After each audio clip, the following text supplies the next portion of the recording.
Good morning, good afternoon, good evening, everybody in the world. 2 chaps, many cultures. In fact, 3 chaps today. It's very chappy. It's very chappy. It's very chappy. Yeah, you had a great female contingency throughout the week, yo. So I just kind of want to switch the energy up, but we can switch it right back after me. Bring it, Ben. Bring it, Ben. So, as you can see today, we are 3 pals, and there is a Atlanta original here. He's showing it everywhere he goes, because if you don't know it yet, World Atlanta influences everything. And Ben is here to tell us how, because Atlanta culture is something that is moving the needle. Good morning, Brett. Good morning, Ben. How are you, fellas? Doing good, fellas. Chaps. doing fantastic. Absolutely. Beautiful day up here in Chicago. We were chatting about Bem and I were chatting a little bit before Christian joined the pre-recording here.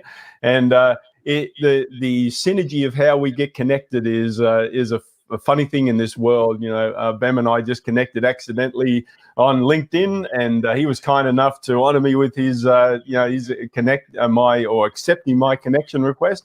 And then Christian in the background pings me and says, "How do you know Bem?" He's like, he's my guy, that's my guy here in Atlanta, And I said, well, I don't really know him. I just, connected through mutual connections. So welcome, Bem. It's a real honor to have you here. Thank you so much for taking the time. Thank you for having me. Well, and I gotta be, I have to be the corrective element here, because I'm the German nitpicker. I don't claim anyone for me, right? So just to get that out there. And I met Bem. I think, Bem, we met at an Intercultural Atlanta event a couple of years ago. Correct. And then and I remember when we were talking, hey, what's your stomping ground? What's home for you? And you told me where you grew up, and like, yeah, that's 2 streets over from where I live now. So, and when we talked about identity, and Brett and I were thinking, hey, who else could we invite for this topic? I thought of you, because I moved to Atlanta 3 years and change ago, and I live in a very distinct pocket of the city with its own identity. And the fact that I have moved here is changing the identity of the neighborhood, because I'm a white dude with a white family moving to what used to be a very Black neighborhood, and the neighborhood that you know well because you grew up here in the West End. Can you tell our audience a little bit about Atlanta's identity and maybe the specificity of the identity of your home stomping grounds, Ben? I could make an attempt at it. So I'm 41. So, I claim Gen X. I have millennial traits, but 41, and I have to say my age, because if I'm from Atlanta proper in the West End, to be specific, and I'm 41, then that means, like, whatever's going on in Atlanta in, 86, 87. And then, you got whatever stories you might have heard about Atlanta, 92, 91, around the time, or maybe with 89 or 90, when the announcement was made that we had the Olympics for 96. Right. So I was around throughout this process, and blessed be the God around right now, but the West End specifically, aside from Cascade, so Atlanta's unique in the fact that it has many Black neighborhoods throughout the city, majority Black neighborhoods throughout the city. And in other cities, you still have places where they say, oh, that's the Black side of town. Right. But we didn't really have there's a heavy Black side of town, but throughout Atlanta, old Atlanta and new Atlanta to a certain extent, there are like pockets of Black people really everywhere. Right. And so the West End, different than other Black neighborhoods in the sense of immediately from the eye, and you know this well, Christian, these Victorian homes, these like amazing, amazingly built, and one of the reasons why the West End is historic, why it has a historic attachment to it, is the foundation of the West End. The core of it has been around since, well, really before the Civil War. And when General Sherman burned down Atlanta, he thought the West End was so beautiful that they spared a good portion of the West End and had Union soldiers even living over there. So the similar to, if you've ever been to Savannah or seen pictures of Savannah, it's like as Atlanta continues to grow into this like new place, and at times we mistakenly tear down old in order to do so.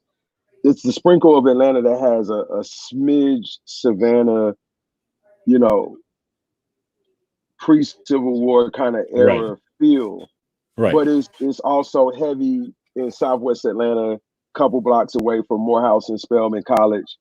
You know, and it was Rastafarians, Hebrew Israelites. The elder OG of the neighborhood was a guy who used to go by the name H. Rat Brown, named Imam Jamil El Amin now, who's currently in prison trying to figure that case out. He's been there for a while. That's a whole nother Atlanta story. But you know, he and my father were friends. And so very community engagement type of community. Yeah, let me drill in here, because this is something that I as a foreigner who came to this country from abroad in my teenage years, and then again as an adult, this took me, and is still taking me, years to unpack, because that's a facet of U.S. culture and U.S. history that isn't taught in schools, at least not to the extent that it should be. And being of my skin complexion in this part of the city, or in this part of America, no matter whether this is Atlanta or any other part of the United States where I am a minority, finding out about this is tiring for those who I ask, because I come to my Black neighbors and my Black friends and I ask them all these questions, and they say, do your own homework. We're done explaining this stuff to you. And I get that. However, I still have that curiosity. So how do we further that dialogue? I mean, we're in times of unrest again in this country, unfortunately. And there seems to be very little dialogue happening across a divide that is deepened by mass media and by the powers in charge. So how do we, at a peer level, how do we keep that conversation going between what others might call the other, or the different people, or I don't want to put labels on it. How do we keep that dialogue going? How can we engage in a conversation that furthers both our intelligence and our knowledge about each other? Well, I guess I could say, you know, on a national level, legalize cannabis and Okay. and, you know, create spaces for Black folks to get equity There we go. in the cannabis game. Like that's major. But nah, but yes. So it's yes and. Let me be real. Yes and. So after that, or what we can do currently while that's a process is, you know, take a step back. And I know we all don't have the outright ability to do it, but I think you can tap into it. And there are certain situations in life that require a 300-foot view, like right up on it, and then the 3,000. So it's like, and I'm gonna show my age here when I start talking about batteries. You know what I'm saying? Like, but you're in good company. We're old farts all together. But you know, the spring and the battery, and how it's small at the top, and then you know, it gets, so that springy ability. And I say that because now at a higher rate than before, not many of us as full-fledged adults with adult responsibilities could be on social media responding with long diatribes on a daily basis unless that was somewhat part of your way of making money somehow. Mm-hmm. But now, quarantine, COVID, like we are receiving a lot of information at a higher rate, and you're just there getting it and glued in, and that can be overwhelming. So it's just, you know, hate to again be the old guy in the room and say, well, you know, turn off the computer, read a book, but it's like take a step back and have a lot of self-reflection. So that's inside self, but Mm-hmm. your own people. So I'm a branding guy, and I mean, Christian, yeah, you saying you're white, but you are. I'm from the South, like the dirty South. You know, like white. I know white. I'm white. That's what I know. You're not white. You're German. You know what I'm saying? Like, and being black from Atlanta and talking, like, you know, dealing with somebody of German descent about race in Atlanta, you're on another level because I don't know a whole hell of a lot about Germany. Again, you know what I know about Germany. You can So kind of, are you saying that just because I didn't grow up here as a white person, my perspective on stuff here going on in the United States is that of an outsider, and I may not have the same baggage as other white people in this country? Is that what I'm hearing? yeah, to a certain extent, we still Yeah. trying to figure you out, friend or foe, yo. Who are you? You know, like because the American white, that is, and that's friend or foe. Like, it don't, you know, not one is not inclusive, you know, exclusive, excuse me, to the others. Right. To each his own, but there's we have a certain history, and it's crazy because from a African American black state of mind, it's like, well, you can ask, well, what's the first thing come to mind when you hear I'm from Germany?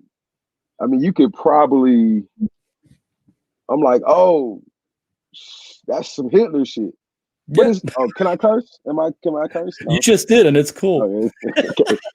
But that's not true, obviously. But when I look at everything in my day-to-day life as a black man in America, but more specifically a black man in Atlanta, and just the process of things, you don't, Germany doesn't cross my mind what you might be going through. Right. I just like, hey, that's them over there. I don't know. I don't even, my purview is a white American, and then everybody. But yeah, now to your point though, if we didn't talk, we were walking towards each other. Yes, I mean you look like a white American. I had to tell a Jewish friend of mine, you know, like, yeah, you're Jew, but like far, like you're a white guy. If I'm right there, yeah, you know, the first thing you see is the skin color, right? Yeah, and it's, yeah. But that is why I almost, I don't want to say I force that conversation on people, but I'm super aggressive, as you can tell, and Brett knows me about in that regard too. I often go into conversation, especially with African Americans, with that question because I sense it is looming there somewhere, and I'd rather address it right now. And but I want to ask Brett because when you read Bem's hat right there, Atlanta influences everything. Brett, when you read this, Atlanta influences everything, how would you, as somebody who lives in Chicago, see Atlanta being influential past its cityscape? Well, I watched Bem's TED Talk yesterday because, you know, I know TED, the TED Talk, so I thought this is a great. I watch a lot of TED Talks, and this is a great way to look at what somebody's message is, right? So, and you know, I just in that short 10 minutes or 15 minutes of it, so insightful to go, you know what? Yeah, right. I can see this happening. You know, there was such a strength. What I found, and I just want to say this out loud, is there was such a kind of quiet, humble strength that came from Bem on that stage. And I kind of thought, well, that's interesting. Whenever I've gone to Atlanta and I've heard there's not the brashness that comes from an LA or a Chicago or a, there's not that maybe that is the essence of Atlanta, but it just knows it influences everything, right? But all the brands, I mean, we're talking about, you're a branding guy, Bem, this is, we're business people and the brands that exist there, but you went into how management or upper management executive levels in these companies come from the outside. They don't come from Atlanta. And you talked about the upward mobility percentage of African Americans in Atlanta, which is, again, it's probably a similar story in all of the country, but there's so much to be done. I think that Atlanta is, from what I've heard from people, I know other people that live there, they really enjoy the place. And but I think it's kind of like a well-kept secret. And is there some of that? Does Atlanta, on us, Bem, that does Atlanta suffer from its own humility in not putting it out there? I don't know. As a brand guy, what you're actually doing the job of doing that, Yo, I loved. I want to know something's going on in Christian's head when you were talking. So his few, however you described Atlanta, the last couple of sentences, something got in Christian, because I guess he's now living the Atlanta experience. So there's something there. Well, I have the outside experience, right? So I see Atlanta as the historical thing, and it is also, I experience it as Black Mecca, because I've been to other cities in the United States, and what Brett said, the New York or LA or whatever big metropolises we look at in the U.S., Black Atlanta doesn't need to brag, because this is the city where Black people make it without being apologetic about it, or without having to flaunt it as much and show each other, hey, look, I can make it. Because here, I don't want to say in Atlanta, it's taken for granted that you can make it as a Black person. Nothing in life is for granted. But here, it doesn't surprise people anymore. At least that's the vibe that I'm getting. Am I about right? Or am I too idealistic here? No, you're right, but it gets the we don't control our narrative as well as those cities that you both mentioned.